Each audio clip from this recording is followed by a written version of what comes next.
जर हा आपल्याला निश्चयक दिलेला आहे M248 बरोबर -32, तर M बरोबर किती असं आपल्याला विचारलंय. म्हणजे थोडक्यात काय करायचं आहे आपल्याला, तर याच्यामध्ये M ची किंमत शोधून काढायची.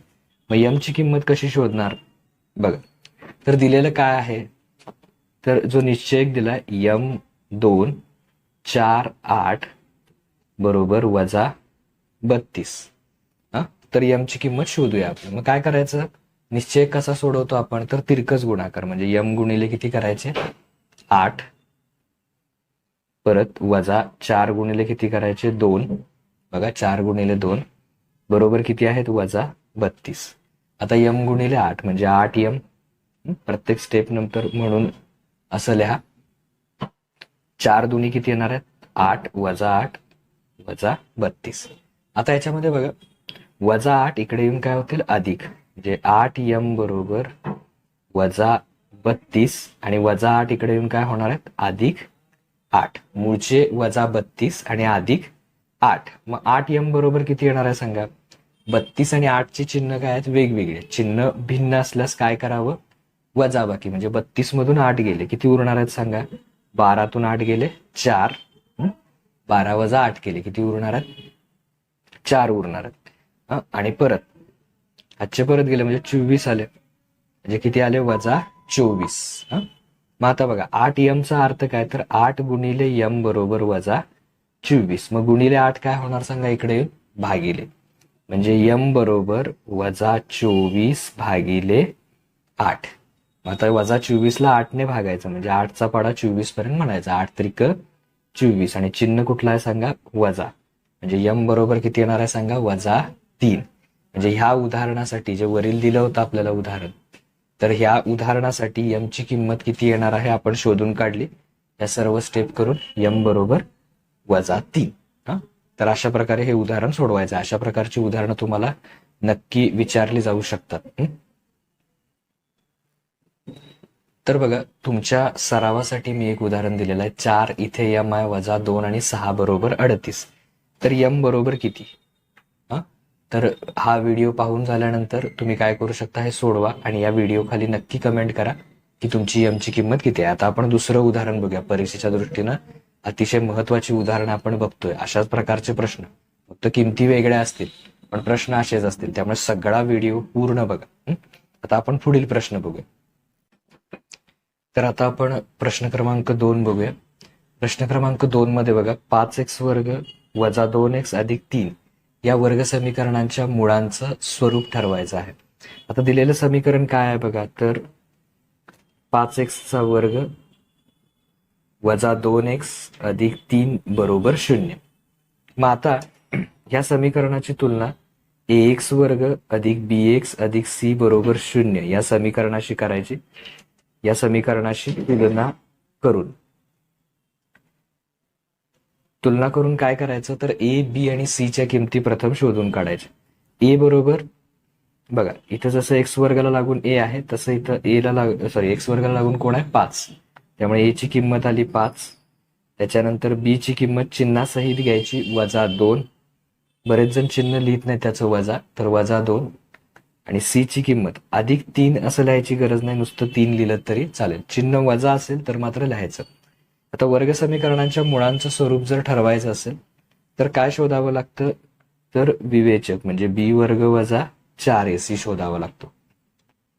मग b चा वर्ग म्हणजे -2 चा वर्ग, कारण b ची किंमत किती आहे -2 -4 गुणिले. आता a आणि c च्या मध्ये काय असतो, किंवा 4a आणि c मध्ये गुणाकार म्हणजे 4 गुणिले a ची किंमत 5 आणि c ची किंमत 3. मग आता बघा -2 चा वर्ग, मग 2 चा वर्ग किती येणार 4. 2 चा वर्ग 4 वजा तुम्ही 4 गुणिले 5 केलं तर किती येणार 4 पंचे 20 गुणिले किती आहेत पुढचे 3.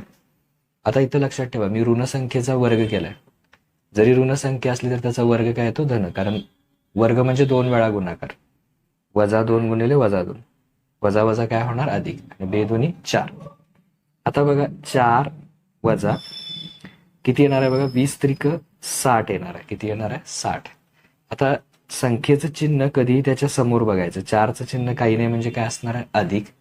आणि 60चं चिन्ह वजा. चिन्ह भिन्न असल्यास काय करावं? वजाबाकी. 60 वजा 4 किती येणार? 56. आणि मोठ्या संख्येचं चिन्ह ऋण किंवा वजा. म्हणजे बी वर्ग वजा 4ac बरोबर किती आले सांगा? वजा 56. आता त्या 3 अटी तुम्हाला माहिती पाहिजेत. समजा बी वर्ग वजा 4ac शून्यापेक्षा मोठा किंवा धन आला तर मुळे काय असतात? वास्तव व असमान असतात. समजा बी वर्ग वजा 4ac बरोबर 0 आले तर मुळे काय असतात? वास्तव व इथं असमान, इथं समान. आणि समजा बी वर्ग वजा 4ac शून्यापेक्षा लहान म्हणजे ऋण आला, जसं की इथं आलाय, तर मुळे वास्तव नाहीत. म्हणजे काय लिहायचं बघा? दिलेल्या वर्ग समीकरणाची मुळे, मी थोडक्यात लिहिलंय, वर्ग समीकरणाची मुळे वास्तव नाहीत. कशी नाही आहेत बघा? ती वास्तव नाही आहेत. कारण बी वर्ग वजा 4ac किती आलेला आहे सांगा? ऋण आलेलं. तर अशा प्रकारे मुळांचं स्वरूप ठरवायचं. या 3 अटी तुम्हाला लक्षात पाहिजे.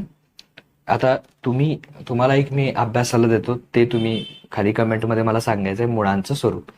बघा, एक्स वर्ग अधिक एक्स अधिक 2 बरोबर 0 या वर्ग समीकरणाच्या मुळांचं स्वरूप तुम्ही सांगायचं. बघा किती जण योग्य सांगतात. आता आपण पुढील प्रश्न बघूया. तर आता आपण प्रश्न क्रमांक 3 बघूया. प्रश्न क्रमांक 3 मध्ये बघा, 13x अधिक 5y बरोबर 40 आणि 5x अधिक 13y बरोबर 14. तर x अधिक y बरोबर किती येईल ते शोधायचं आहे. मग आता याच्यामध्ये काय करणार आपण? तर बघा, पहिलं समीकरण लिहिलं मी, 13x अधिक 5y बरोबर 40. याला क्रमांक 1 दिला. आणि दुसरं समीकरण काय आहे बघा, 5x अधिक 13y बरोबर 14. आता ही 2 समीकरणं मी लिहिली. तर तुम्ही तिरके बघा, 13x 13y हे समान आहे, 5y 5x हे समान आहे. म्हणजे तिरके जे सहगुणक आहेत ते समान आहेत. किंवा इथं x आहे तो y ला, y चा आहे तो x ला. तर अशा वेळी काय करायचं? x अधिक y किंवा x वजा y शोधताना आवश्यक तिथं बेरीज किंवा वजाबाकी करायची. मग आता इथं काय करायचं? 2 समीकरणांची बेरीज करूया आपण. म्हणजे काय लिहूया? समीकरण 1 अधिक समीकरण 2 करून. मग आता बघा, 13x अधिक 5y बरोबर 40. दुसरा आहे 5x अधिक 13y बरोबर 14. या 2 समीकरणांची आपण काय करायची? बेरीज करायची. मग आता बेरीज केल्यावर बघा, 0 अधिक 4 किती येणार? 4. 4 आणि 1 5 म्हणजे 54 आले. परत 13 आणि 5 केले तर किती आले? 13 आणि 5 18y. परत 13 आणि 5 18x. म्हणजे 18x अधिक 18y बरोबर 54 आलेले आहेत. आता इथं कुठली समान संख्या आली बघायची. कुठली आलेली आहे? 18. तर जी समान संख्या आली आहे त्याला दोन्ही बाजूस भागायचं. म्हणजे दोन्ही बाजूस 18 ने भागून. आता बघा, 18x ला पण कितीने भागणार? 18 ने. 18y ला कितीने भागणार? 18 ने. आणि 54 ला पण कितीने भागणार? 18 ने. आता बघा, 18 ने भागल्यावर 18 एके 18 कॅन्सल झाले. 18 ला 18, 18 एके 18 म्हणजे काय राहिलं? x अधिक y. आणि आता बघा, 18 गुणिले 3 केले, 3 8 24, हातचे 2. आणि इथं बघा, 3 एके 3, 3 आणि 2 5 म्हणजे 18 त्रिक किती आले? 54. म्हणजे 54 ला जर 18 ने भागलं तर 18 त्रिक 54 म्हणजे x अधिक y बरोबर किती येणार आहे सांगा? 3. आणि तेच आपल्याला प्रश्नात विचारलंय, x अधिक y बरोबर शोधा. तर अशा प्रकारचा एक प्रश्न तुम्हाला परीक्षेत नक्की दिसेल. किती आलेला आहे? x अधिक y बरोबर 3. आता बघा, तुम्हाला सरावासाठी मी एक देतोय, किती विद्यार्थी सोडवत आहेत. तर बघा, 5x अधिक 4y बरोबर 70 आणि 4x अधिक 5y बरोबर 11. तर x अधिक y शोधा. काय करायचं? x अधिक y ची किंमत शोधायची. कमेंट मध्ये कळवा x अधिक y बरोबर किती येतोय. आता आपण पुढील प्रश्न बघूया. तर आता आपण प्रश्न क्रमांक 4 बघूया. खालील वर्ग समीकरणाची मुळे दिलेली आहेत, त्याच्यावरून काय करा म्हटलंय? वर्ग समीकरण तयार करा. तर वर्ग समीकरणाची मुळे काय दिलेली आहेत बघा, -5 आणि 6. तर त्याच्यावरनं वर्ग समीकरण तयार करायचं. तर काय करणार, समजा अल्फा व बीटा ही वर्ग समीकरणाची मुळे आहेत. कुठली कुठली मांडायची, समजा अल्फा व बीटा ही वर्ग समीकरणाची मुळे आहेत. मग अल्फा आणि बीटा जर मुळे असतील तर पहिलं मूळ किती दिलेलं आहे, -5, म्हणजे अल्फा बरोबर -5 आणि बीटा बरोबर किती दिलेलं आहे सांगा, 6. मग आता सगळ्यात पहिल्यांदा काय शोधायचं, तर अल्फा अधिक बीटा शोधायचं. अल्फा अधिक बीटा म्हणजे -5 अधिक 6. तर 5चं चिन्ह ऋण आहे, याचं धन आहे. वजा आणि अधिक चिन्ह भिन्न असल्यास काय करावं, वजाबाकी. जे 6 मधून 5 गेले किती उरणार, 1, आणि मोठ्या संख्येचं चिन्ह अधिक किंवा नुसतं 1 लिहिलं तरी चालेल. म्हणजे अल्फा अधिक बीटा किती आला, 1. आता काय शोधायचं, अल्फा गुणिले बीटा म्हणजे -5 गुणिले 6. मग अल्फा गुणिले बीटा किती येणार आहे सांगा, 5 तक्क 30, आणि त्याचं चिन्ह कुठलं येणार आहे, ऋण चिन्ह म्हणजे -30. आता अल्फा अधिक बीटा आणि अल्फा गुणिले बीटा मिळाला की काय करायचं, सूत्र लिहायचं, वर्ग समीकरण तयार करायचं. एक्स वर्ग वजा अल्फा अधिक बीटा एक्स अधिक अल्फा गुणिले बीटा बरोबर 0. हे वर्ग समीकरण लिहायचं. आता हे लिहिल्यानंतर हे काय, वर्ग समीकरण तयार करायचं सूत्र आहे. मग ह्याच्यात किमती टाकूया. एक्स वर्ग वजा अल्फा अधिक बीटा किती आहे बघा, 1, त्याला जोडून काय लिहायचं, एक्स अधिक अल्फा गुणिले बीटा किती आहे, -30 बरोबर 0.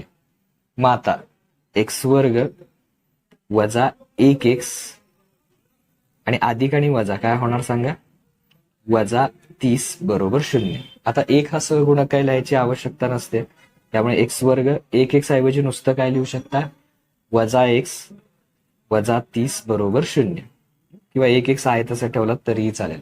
तर अशा प्रकारे हे आपल्याला पाहिजे असणारं वर्ग समीकरण आपल्याला मिळालं आहे. बघा, पहिलं मूळ काय म्हणायचं, अल्फा, दुसरं बीटा, त्यांची बेरीज आणि गुणाकार करायचा. हे सूत्र वापरायचं, या सूत्रात किमती टाकायच्या. सूत्रात लक्षात ठेवा इथे वजा आहे आणि इथं अधिक आहे. बऱ्याच जणांचं सूत्र चुकतं, त्यामुळे उत्तर सुद्धा चुकतं. आता बघा, वर्ग समीकरण तयार करण्यासाठी एक मूळ समजा त्याच्यातलं घेऊया आपण -7 व दुसरं मूळ -3 असेल तर वर्ग समीकरण काय येईल ते कमेंट बॉक्समध्ये मला कळवा. आता आपण पुढचा प्रश्न बघूया. तर आता आपण प्रश्न क्रमांक 5 बघूया. प्रश्न क्रमांक 5 मध्ये बघा, 4x वजा 3y बरोबर -3 याचा आलेख काढण्यासाठी जर x बरोबर 3 तर y बरोबर किती ते शोधायचं. कशाची किंमत काढायची आहे, 4x वजा 3y बरोबर -3 चा आलेख काढण्यासाठी जर x बरोबर 3 तर y बरोबर किती शोधायचं. मग आता हा प्रश्न लिहून घ्यायचा, 4x वजा 3y बरोबर -3 हे लिहून घ्यायचं. खरोखर काय आलेख काढायचा नाही, x ची किंमत 3 ठेवायची आणि y ची शोधायची.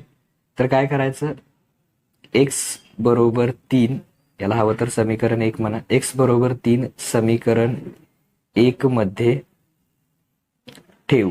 समीकरण 1 मध्ये किती ठेवायचं, x बरोबर 3. मग आता बघा, 4x म्हणजे 4 गुणिले x वजा 3y म्हणजे 3 गुणिले y बरोबर -3. हे आधी माहिती पाहिजे. मग 4 गुणिले 4x म्हणजे 4 गुणिले x, x ची किंमत किती ठेवणार, 3 वजा 3 गुणिले y बरोबर -3. आता 4 गुणिले 3 किती येणार सांगा, 4 त्रिकम 12 येणार बरोबर, वजा 3y बरोबर किती येणार सांगा, -3. आता 12चं चिन्ह, संख्येचं चिन्ह कधी इथं बघायचं नाही. कुठं बघायचं, इथे. 12चं चिन्ह काही नाही म्हणजे अधिक आहे, तो इकडे येऊन काय होईल, वजा होईल. म्हणजे -3y बरोबर -3 अधिकचा काय झाला, -12, म्हणजे -3y बरोबर किती येणार सांगा, 3 आणि 12 किती येणार, 15. आणि कारण बेरीज का केली मी, चिन्ह समान आहेत. चिन्ह समान असल्यास बेरीज 12 आणि 3 किती येणार, 15. म्हणजे किती आले, -15 आले. म्हणजे थोडक्यात -3y बरोबर -15. मग आता गुणिले 3 आहेत, ते इकडे येऊन काय होणार सांगा, भागिले 3 होणार. म्हणजे बघा, याच्यामध्ये आपण काय करणार, हे आलंय -3y बरोबर -15. मग गुणिले 3 काय होणार, भागिले, कारण -3y म्हणजे काय असतं, -3 गुणिले y, ते गुणिलेचे काय होणार भागिले, म्हणजे y बरोबर -15. आता अनेकांना काय वाटतं, सर गुणिलेचं भागिले होताना -3चा +3 होणार का, तर नाही. गुणिलेचं भागिले होताना चिन्ह बदलत नाही, तर तेच राहतं -3. फक्त गुणिलेचा काय होतो भागिले, त्यामुळे -3चा +3 करायला जायचं नाही, आता चुकणार ते. आता बघा 3×5 15, म्हणजे 15ला 3 ने भागलं 5 आला, आणि वजा वजा काय झाला अधिक, म्हणजे y ची अचूक किंमत किती आली सांगा, 5. म्हणजे y शोधा असं जे म्हटलं होतं त्याची किंमत किती आलेली आहे, 5 ही किंमत आलेली आहे. तर अशा प्रकारे आपण हे सगळे महत्वाचे प्रश्न या व्हिडिओमध्ये बघितलेले आहेत. जे जे मी तुम्हाला सांगितलं की उत्तरं शोधा, तर तिथे तुम्ही काय करा, त्या ठिकाणी शोधा आणि कमेंटमध्ये नक्की कळवा. चॅनलला सबस्क्राईब करा, कारण घटक चाचणी होईपर्यंत आपण काय करणार आहोत, रिव्हिजन घेत राहणार आहोत. आता आज आपण मराठी माध्यमची घेतली गणित भाग 1 ची, उद्या आपण सेमीची घेणार आहोत, 10th स्टँडर्ड सेमीची, आणि इंग्लिश मीडियम, सेमी आणि इंग्लिश मीडियमसाठी, कारण त्यांचं इंग्लिशमध्येच आहे. तर त्यांची रिव्हिजन 10th स्टँडर्डची आपण घेणार आहोत, ती सुद्धा तुम्ही नक्की बघा. त्याच्यात थोडेसे वेगळे क्वेश्चन मी टाकेन, म्हणजे मराठीमध्ये ट्रान्सलेट करून सुद्धा तुम्ही ते काय करू शकता, वापरू शकता, आणि इंग्लिश आणि सेमीचे स्टुडंट सुद्धा ते बघू शकतात. तसंच आपण प्रॅक्टिस क्वेश्चन पेपर, सराव प्रश्नपत्रिका तयार केलेल्या आहेत, तर त्याची सगळी लिंक डिस्क्रिप्शनमध्ये दिलेली आहे. तिथे जाऊन तुम्ही काय करा, त्या क्वेश्चन पेपर, सराव प्रश्नपत्रिका नक्की बघा, आतापर्यंत केलेल्या सगळ्या, जेणेकरून तुम्हाला घटक चाचणीला चांगले मार्क्स मिळतील. ओके, आपण तयारी करूनच घेऊया. तुम्हाला आणखीन काही शंका असेल, कुठले प्रश्न समजले नसतील, तर कमेंटमध्ये जरूर कळवा, आपण त्याचे सुद्धा व्हिडिओ बनवूया. आणि हा व्हिडिओ जास्तीत जास्त विद्यार्थ्यांना शेअर करा, तुमचे फ्रेंड्स जेवढे आहेत त्यांना, कारण घटक चाचणी एकचीच नाही, तर आपल्याला पूर्ण बोर्ड परीक्षेची तयारी चांगल्या प्रकारे करायची आहे. त्यासाठी हे चॅनल जास्तीत जास्त विद्यार्थ्यांपर्यंत पोहोचवण्याचं काम तुमचं आहे. Okay, thank you.